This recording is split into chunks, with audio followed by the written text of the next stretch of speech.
xam ne kontaan na xam nga des fois pend lu am importance laa lay wax asaka foog mu génn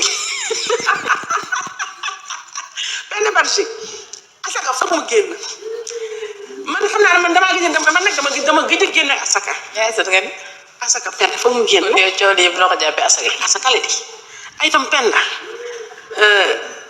maag sama jëkkër dañoo taamu chaque année. mais c'est coow li dina yëpp asaka nga jàppee.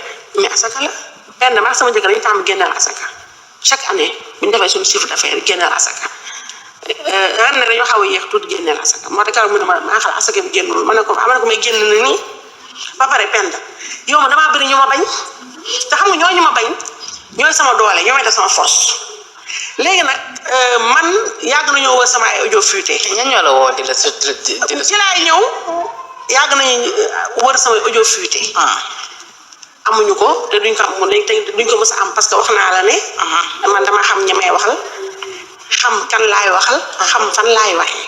du ma dof buy maam ku mu neex na mën nga ma jàppale dof comme c'est ton affaire. waaye man du ma dof buy maam. dama xam fu may waxee gis nga sama téléphone bi musu sonné autant depuis sa buzz laa bi nga xam ne mi nga tuur attanatuma ko. j'espère que su ma jógee fii buzz bi nag dina xaw a wàññeeku tuuti.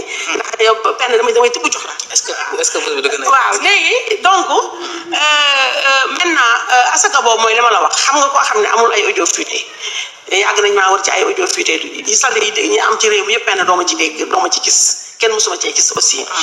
kenn mësul taxaw ñu ne Aïssatou Diop Fall kii faram la wala kii mësuma ko tëddee wala naan gis naa sax temps yi ci commentaire ak Farba ñu naan ba Aïssatou Diop Fall ak Farba Ngom ñaari taat yu miinante la waaye ñoo tey penda maa Farba Ngom ñaari taat yu miinante ñoo tey sa micro bi fas ma fi yéene parce que xam nga buzz bu xasee ba ñëw ak asaka biy génn da ngay subir ba asaka ba jeex man damaa ñëw tey pour asaka bi nga xam ne dafa daanu sama kaw